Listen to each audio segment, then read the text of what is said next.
Salut à tous, bienvenue pour cette vidéo qui concerne la fiscalité, la déclaration, l'imposition de tout ce qui est crypto-monnaie en France en 2023 qui a évolué cette année. Et donc je viens vous apporter toutes les informations à ce sujet qui est parfois assez flou pour beaucoup de personnes. Aujourd'hui, beaucoup savent qu'il y a une flat tax, une taxe fixe de 30% pour ceux qui souhaitent déclarer leur crypto-monnaie en France depuis 2019. Et il y a aujourd'hui, depuis le 1er janvier 2023, de nouvelles possibilités par rapport à cela. Mais d'abord, j'aimerais clarifier le point de qu'est-ce qu'il faut déclarer exactement. Eh bien, il faut déclarer bel et bien ses plus-values, c'est-à-dire les gains que nous faisons par rapport à l'argent investi. C'est-à-dire que si, par exemple, vous investissez 10 000 euros, et que vous récupérez 5 000 euros, vous n'avez rien à déclarer. Si vous récupérez de nouveau 5 000 euros, donc ça va faire 2 fois 5 000 qui vont totaliser 10 000, vous n'aurez toujours rien à déclarer parce que vous n'avez pas fait de plus-value, vous n'avez pas fait de gain. Donc ça, c'est la première chose à clarifier. Ce qu'il y a à déclarer, ce sont les plus-values. Deuxième chose, c'est que par rapport à ces plus-values, donc je dis bien plus-value, vous avez 305 euros, c'est pas grand chose, surtout dans le monde des crypto-monnaies, qui sont libres de taxes, c'est-à-dire que vous n'avez pas besoin de déclarer les 305 premiers euros. Au-delà de ces 305 euros de plus-value, là, vous allez devoir déclarer vos gains si vous souhaitez être dans la légalité, évidemment. Comme je disais, il y a cette flat tax de 30%, cette taxe fixe qui reste disponible pour tout le monde aujourd'hui. Et depuis le 1er janvier 2023, il y a également l'option d'opter pour un barème progressif qui sera plus intéressant pour ceux qui ont des revenus moins importants.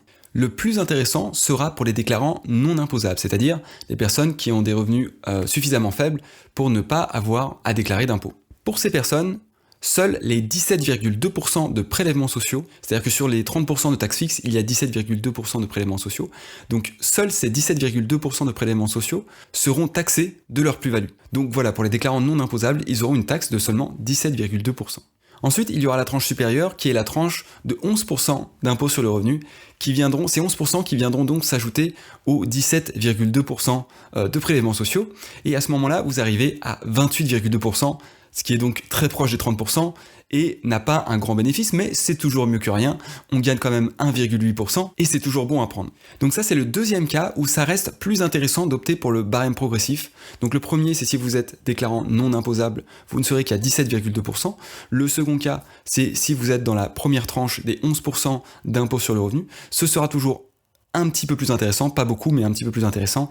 Et au-delà, c'est moins intéressant. Donc à ce moment-là, il vaut mieux opter pour le barème fixe des 30%. Une petite aparté supplémentaire pour ceux qui souhaitent prendre le risque, et ça c'est libre à tout un chacun, je ne suis pas là pour juger c'est bien, c'est pas bien, etc.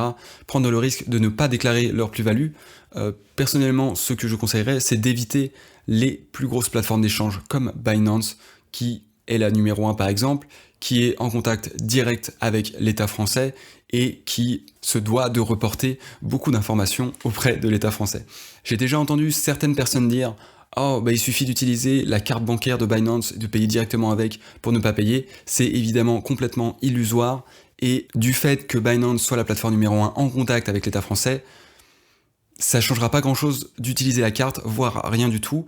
À ce moment-là, si vous voulez prendre ce risque, je vous conseillerais plutôt de passer par des plateformes d'échange moins connues, plus discrètes, et qui ne sont pas en contact direct avec l'État français, et qui ne font pas des rapports directement à l'État français. Encore une fois, s'il vous plaît, le but n'est pas de débattre qui a tort ou a raison à ce sujet.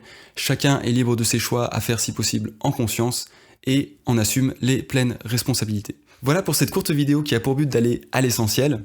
Sachez que ces informations sont soutenues par un article du Journal du Coin, ou Journal du Coin si vous voulez prendre l'accent anglais, que je vais mettre en description ci-dessous pour que vous ayez une autre source peut-être plus fiable pour vérifier ces informations, qu'elles sont correctes. Et également, si vous avez la moindre question, n'hésitez pas à la poser en commentaire, j'essaierai d'y répondre pour vous, et ça peut aussi aider d'autres personnes, ça peut aussi aider la communauté. Si cette vidéo vous a été utile, n'hésitez pas à mettre un petit pouce bleu et à vous abonner à la chaîne pour voir d'autres vidéos avec des informations pertinentes. Si vous pensez qu'elle peut aider quelqu'un, n'hésitez pas à la partager, et moi je vous dis à très bientôt pour une prochaine vidéo crypto. Tout le meilleur dans vos investissements. À bientôt.